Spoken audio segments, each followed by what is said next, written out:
I have been lucky enough to have been tied to a lot of creative and successful projects. I would say I'll give you two that stick out in different ways that both had a tremendous impact on me personally. During COVID, I want to say this was April 2020, when the government put out the availability of PPP loans. Effectively, it was only for what's considered essential businesses, and it was not for non-essential business owners. And looking at the landscape of Greensboro has a great mix of what are considered essential and non-essential businesses and business owners. And so for me, what I saw was, hey, here's a problem, right? You have a plethora of non-essential business owners who can't receive any sort of funding. And, that creates all sort of issues during the pandemic, right? Because this was the very beginning of the pandemic. We didn't know what was going on. All we knew, we were quarantined. And so what I was able to do is put together a project, a Greensboro Jaycees small business grant project, where the Jaycees put out $20,000 into the community, and we ended up giving $500 grants to various non-essential small business owners, and we did that with the help of Piedmont Business Capital. And so that project was really impactful for me personally, because it was a situation where you didn't see other nonprofits doing things like that to help everyday people with everyday problems, right? Or I should say, modern day problems require modern day solutions, and you didn't really see those types of solutions coming from other nonprofits. And so that was something that was deeply impactful to me. The outpouring for the community was incredible.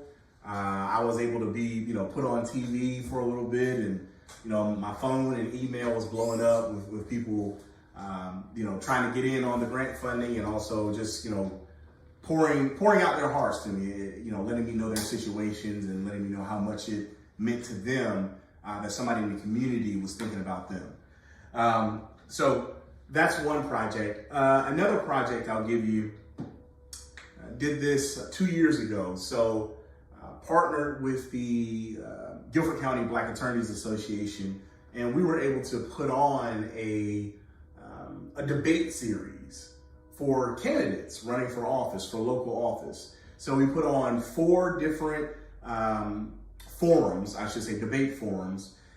We did that at the International Civil Rights Museum here in Greensboro.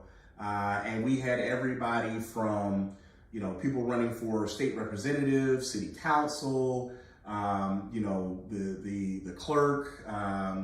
We had judges. We had even the mayors, right? Or the mayoral candidates, I should say, all come in and debate, right? Debate and campaign. And so it was deeply impactful for me, because I felt like I was kind of bridging a gap where it's like, hey, I'm taking people from local office that sometimes everyday people, they don't really know the scope of what they do. And so there's seems like that divide, right? Where it's like, hey, this person's in a space, but I don't really know what they do, what they're responsible for, if and how they can help me with various situations, right? So it's bringing like 2 different sides together to really create awareness, right? And so that was super impactful to me as well. So those 2 projects really stick out, but there's various other ones that I can give you examples on, but I'll do that for another day.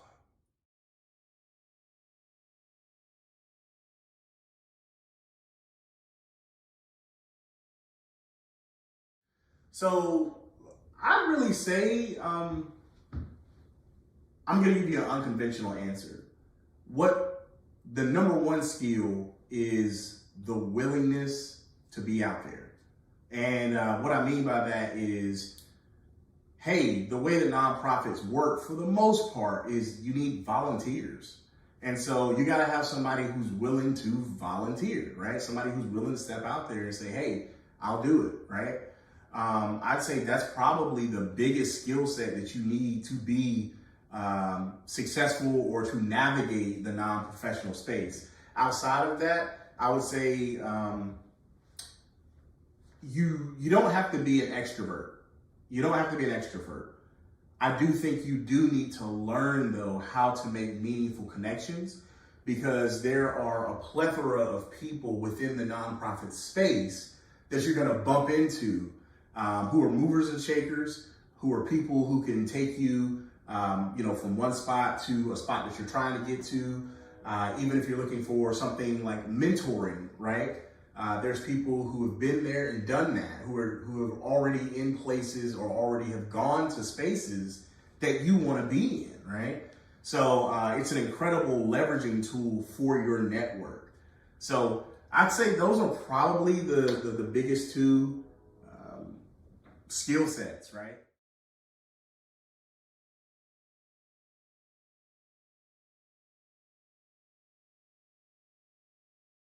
So this is another good question right here, because with the Jaycees, the three tenets of what we really do.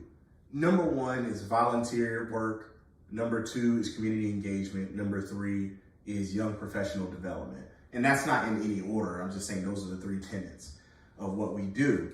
And so it's one of those things where it's, how do you measure success? I would say you measure it based off of alignment. How aligned are we with our mission, right? And the beautiful thing about the Jaycees is that our mission can change every single year. The receiver is blank. Oh, it just the screen time's up. It's still on. Oh, screen. Okay, got it. Yeah, okay. the screen's. Okay, got it. Didn't know.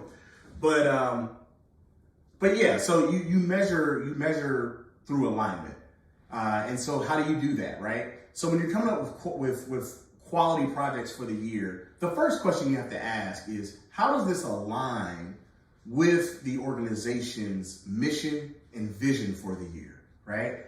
If it doesn't align with the mission and vision, it might not be the most efficient and effective project to take on in that particular year, okay? Now, granted, there are some exceptions. Case in point, again, COVID was a prime example where it was like, hey, this came out of nowhere, and what this ended up doing is it shifted our mission and vision for the year. And so a lot of the projects that we had planned out, we had to scrap those and we had to adopt brand new projects.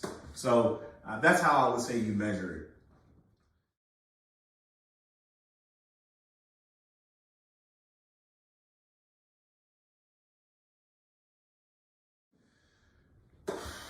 COVID changed everything. From the way that we engage, so many more things now are virtual versus in person. And then even for the things that are in person, nonprofits across the board, this is not just a JC thing, but just nonprofits everywhere have seen a significant dip in young professional engagement. So I would say the challenge going forward is twofold. Number one, how do you engage young professionals in a post-COVID world in the non-professional sector?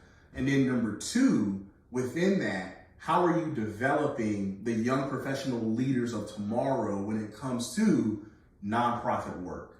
And so those are some questions that have been put forward, and I wanted you guys to hear directly from me, my answers. And so I hope this was useful.